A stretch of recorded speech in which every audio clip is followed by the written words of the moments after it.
आप लोगों को मैं बता दूं कि आज हम पढ़ने वाले हैं एशिया महादेश के बारे में। एशिया महादेश, महादेशों में एशिया का अपना विशिष्ट स्थान है, एक अलग ही महत्व है। यह महादेश संसार का सबसे बड़ा महादेश है तथा संसार की आधी जनसंख्या यही एशिया महादेश में निवास करती है। यहाँ संसार के कई प्राचीन भूखंड हैं। संसार की सबसे ऊंची पर्वतमाला हिमालय यही है। यहाँ विषुवत रेखीय से टुंड्रा तक जलवायु वाले प्रदेश मिलते हैं। आर्थिक दृष्टि से एशिया एक संपन्न महादेश है।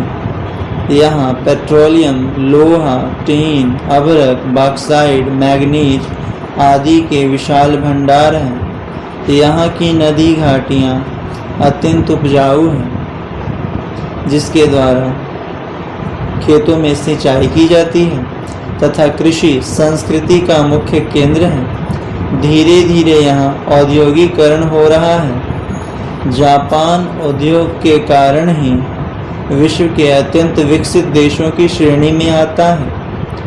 एशिया में अनेक प्राचीन सभ्यताओं से ध्वंसावशेष मिले हैं, जिससे यह स्पष्ट होता है कि एशिया मानव सभ्यता का प्राचीन केंद्र रहा है। यहाँ अनेक सभ्यताओं का संगम है, जो किसी अन्यत्र महादेश में दुर्लभ है। आओ इस महादेश की धरती और उसके निवासियों के विषय में जानें। एशिया विश्व के महादेशों में सबसे बड़ा महादेश है और बड़ा भी इतना कि इसके भीतर 6 ऑस्ट्रेलिया महादेश समा जाएं। यूरोप का यह 5 गुना, उत्तरी अमेरिका का 2 गुना तथा अफ्रीका का 1.5 गुना है। वस्तुतः यह पृथ्वी के 1/3 स्थल भाग पर फैला हुआ है। पश्चिम में यह यूरोप से स्थल भाग द्वारा जुड़ा हुआ है। स्वेज नहर इस विशाल स्थल भाग को अफ्रीका से अलग करती है। एशिया महादेश 10 डिग्री दक्षिण अक्षांश रेखा से 80 डिग्री उत्तर अक्षांश रेखा तक तथा 24 डिग्री पूर्वी देशांतर रेखा से 160 डिग्री पश्चिमी देशांतर रेखा तक फैला हुआ है। इस प्रकार इसका अधिकतर भाग उत्तरी गोलार्ध में स्थित है।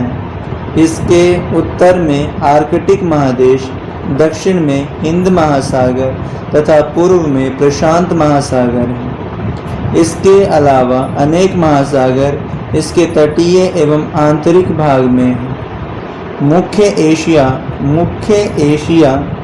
भूभाग के अतिरिक्त यहाँ सैकड़ों द्वीप हैं। जापान इन द्वीपों में विश्व का 4था सबसे बड़ा और सर्वोत्तम द्वीप है। एशिया की भूमि की बात की जाए तो एशिया की भूमि में काफ़ी विविधता पाई जाती है। उच्चावच के आधार पर इस महादेश को 5 प्राकृतिक भागों में बांटा जाता है। आइए अब हम जानें उत्तर पश्चिम का मैदान। यह त्रिभुजाकार मैदानी क्षेत्र है। इसका विस्तार साइबेरिया और तुरान यानी कि मध्य एशिया का अंतर प्रवाह क्षेत्र में है। यह प्राचीन स्थल भाग है जो कट छट कर मैदान में बदल गया है। इसकी ढाल उत्तर की ओर है।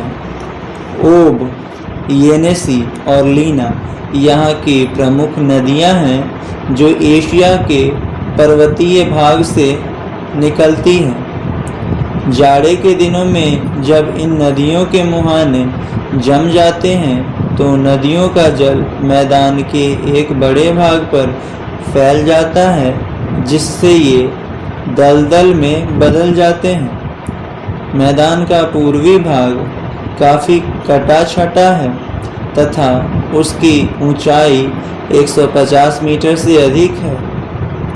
पश्चिमी भाग तुरान यानी कि अरल सागर प्रवाह क्षेत्र अपेक्षाकृत अधिक समतल है।